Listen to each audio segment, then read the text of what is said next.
बिस्मिल्लाहिर्रहमानिर्रहीम। अस्सलामु अलैकुम नाज़रीन, आप यूट्यूब चैनल देख रहे हैं। मैं आपका मेज़बान मुशाहिद अकरम रुबानी हूँ। उम्मीद करता हूँ आप खैर वफ़ीयत से होंगे। नाज़रीन, गुर्बत और अफलास में डूबे हुए लोग समंदर में डूब गए। इंतहाई दिल खराश वाक़या, दिलों को ज़ख्मी कर देने वाला, रूह को दुख और तकलीफ़ में मुब्तला कर देने वाला यूनान कश्ती हादसा। नाज़रीन, किसी ने अपना घर बेचा, किसी ने जेवर, किसी ने ज़मीन फ़रोख्त की, किसी ने किसी दूसरे अजीज़ से कर्जा लिया। न जाने कौन कौन सी मुश्किलात में मुब्तला होने के बाद रकम इकट्ठी करके इन शफ़ाक़ एजेंट्स के हवाले की, जो नौजवानों की मौत का सामान मुहैया करते हैं। आंखों में कई सारे ख्वाब सजाए मंजिल की तरफ रवाना हुए, लेकिन बदकिस्मती से उनके तमाम ख्वाब चिकनाचूर हो गए। खुशियों की जगह गम ने डेरे डाल दिए और खुशहाली की जगह मातम ने बसेरा कर लिया। नाजरीन, रोजगार की फराहमी रियासत की अव्वलीन जिम्मेदारी है, जिसका वादा आइन में अवाम से कर रखा है, लेकिन बदकिस्मती से रियासत इंतहाई बुनियादी जिम्मेदारी सरअंजाम देने से गाफिल है। आए रोज इस तरह के दिल खराश हादसात का जिम्मेदार सरमायादाराना निज़ाम, हुक्मरान, इशराफिया और हमारी रियासत है। इन लोगों ने मुल्क का हाल ये कर रखा है कि हर दूसरे घर का नौजवान बाहर किसी दूसरे मुल्क में जाकर नौकरी करने पर मजबूर है। अपनी आंखों में ख्वाब सजाए पाकिस्तान और कश्मीर के कई नौजवान खतरनाक रास्तों को अबूर करते हुए यूनान की तरफ रवाना होते हैं। तकरीबन 400 लोग उस कश्ती पर सवार थे जो हादसे का शिकार हो गई। यूनान के करीब पहुंचे तो वो कश्ती लहरों की नजर हो गई। उस कश्ती में कमोपेश 400 अफराद सवार थे। जो जिंदा बचे उनकी तादाद 104 बताई जा रही है। नाजरीन, यूनान कश्ती हादसे में जिंदा बच जाने वालों की तलाश खत्म हुई, डूबने वालों को मुर्दा करार दे दिया गया है। इंटरनेशनल मीडिया के मुताबिक डूबने वालों में पाकिस्तान की तादाद 298 से जायद हो चुकी है। 80 लाशों की शनाख्त का अमल जारी है। आज पाकिस्तान में योम सोग का ऐलान किया गया है। कौमी परचम सरनगू रहेगा। वजीर आजम साहब ने एक तहकीकाती कमेटी भी बना दी है, जिसको इन एजेंट्स के खिलाफ रोकथाम का टास्क मिला है। एजेंट्स की गिरफ्तारियों का सिलसिला भी जारी है।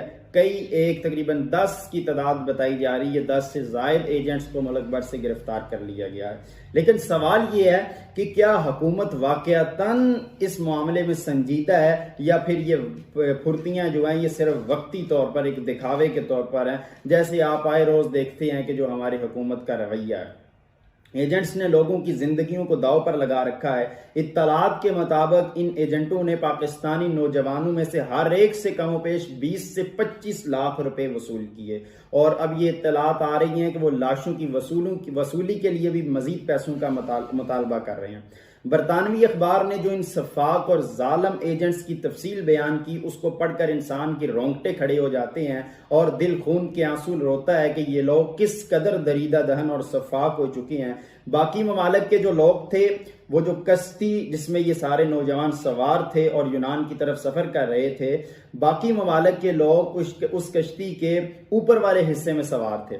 लेकिन जाहिर सी बात है, इन एजेंट्स की ये नाकामी थी और इनको अपने सिर्फ पैसे से मतलब होता है। जो इनको कोई ज्यादा पैसे देता है उसके लिए वो थोड़ी बहुत सहूलत का एहतमाम कर देते हैं, और जो कोई इनको 4-5 लाख कम देता है ये फिर इस चीज की भी परवाह नहीं करते कि हमारी इस सफाकी की वजह से किसी की जान चली जाएगी।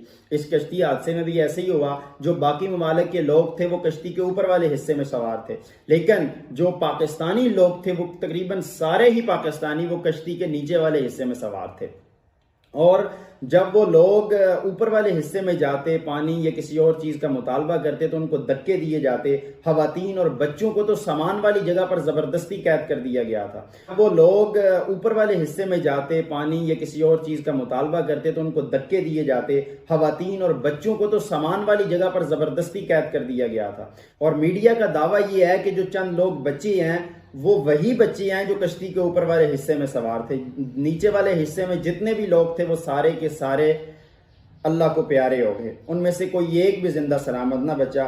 और नाजरीन, बड़ी दुख की बात है कि इनमें से कमोबेश 28 से जायद लोग सिर्फ हमारे कश्मीर के जिला कोटली से ताल्लुक रखने वाले हैं। खुईडट्टा एक इलाका है, वहां से अक्सरियत नौजवानों की ताल्लुक रखने वाली है। मीडिया के मुताबिक कश्ती डूबने से कई दिन पहले ही उसका इंजन खराब हो गया था और पानी इतना गहरा था कि जान बचाना तो दूर की बात, अब लाशों की तक रसाई भी नामुमकिन हो गई है। यूनानी साहल पर कश्ती डूबने के अफसोसनाक वाक़े पर यूनानी अवाम सरापा एहतजाज है। उनका कहना है कि यूनानी हुक्काम ने तारकीन वतन को बचाने के लिए कोई खातर खा इकदाम नहीं किए। नाज़रीन, अलमिया ये है कि हमारे मुल्क पाकिस्तान में हालात इस कदर बदतर हो चुके हैं कि नौजवानों को, लोगों को अपने खाने पीने के लाले पड़े हुए हैं। इसी वजह से लोग बाहर की तरफ भागते हैं और फिर हमारे माशरे में जो यूरोप और अमेरिका की ज़ाहरी चकाचौंध वाली जिंदगी है उसका इतना तस्करा किया जाता है कि 22-25 करोड़ आवाम में जैसे ही कोई लड़का बलूगत को पहुंचता है तो उसकी आंखों में फकत एक ही ख्वाब होता है कि मैंने यूरोप तक पहुंचना है और उसकी जिंदगी का यही सबसे बड़ा मिशन बन जाता है। और इसकी एक सबसे बड़ी ज़ाहरी वजह हमारे पाकिस्तान के अंदर रोजगार का ना होना है। मैंने सबसे पहले भी तज़किरा किया स्टार्टिंग में कि रोजगार की फराहमी ये रियासत का अवलीन फरीज़ा है। हमारे आइन में ये लिखा हुआ है कि रियासत अपने शहरियों को रोजगार फराहम करेगी, लेकिन हमारे पाकिस्तान के अंदर हालात बदतर से बदतर होते जा रहे हैं। हमारे यहाँ सूरत हाल ये है कि लोगों को लाइनों में खड़ा किया जाता है। जो बजट पास हुआ उसमें पता नहीं कितने अरब खरब के हिसाब से बेनजीर इनकम जो स्पोर्ट का प्रोग्राम है उसके लिए मुख्तस कर दिए गए। हुक्मरान खुद भी भिखारी बने हुए हैं और पूरी कौम को भी इन्होंने भिखारी बना के रख दिया हुआ है। कोई भी हादसा होता है, कोई भी कुदरती आफात आती हैं, बजाय इसके कि उनको कोई ऐसा सेटअप लोगों को मुहैया किया जाए कि वो खुद काम करें, खुद अपने पाँव के ऊपर खड़े हों, उनको भीख वाला जो रास्ता है वो फराहम किया जाता है। किसी को 200 दिया जा रहा है, किसी को 500 दिया जा रहा है, तेल की मद में किसी को 400 दिया जा रहा है। बड़ी अजीब सी सूरत हाल है। हमारी रियासत की ये सारी कोताहियाँ हैं, लेकिन हमारी आवाम को भी चाहिए कि वो अपनी ज़िंदगियों की हिफाजत करें, कोई भी ऐसा कदम ना उठाएं जिससे उनकी जान को ख़तरा हो सके। कोशिश करें कि पाकिस्तान के अंदर रहकर ही अपना कोई सेटअप बनाएं। अगर कोई बाहर जाना भी चाहता है तो गैर कानूनी रास्ता इख्तियार न करे, बिलखुसूस ये जो समंदरी सफ़र हैं इनसे बचने की कोशिश करें। कुछ अर्सा पहले भी एक हादसा हुआ था इसी तरह यूनान जाते हुए समंदर के अंदर, और उसमें भी पाकिस्तानियों की कसीर तादाद जो है वो नजर आब हो गई थी। नाजरीन, जो लोग इस हादसे में जाँ बहक हुए, अल्लाह करीम उनकी मग़फ़िरत फरमाए और उनको अल्लाह करीम इस्तेहकाम अता फरमाए। नौजवानों को मुल्क पाकिस्तान के अंदर ही बेहतरीन से बेहतरीन रोज़गार अता फरमाए। वस्सलामु अलैकुम रहमतुल्लाहि व बरकातहू।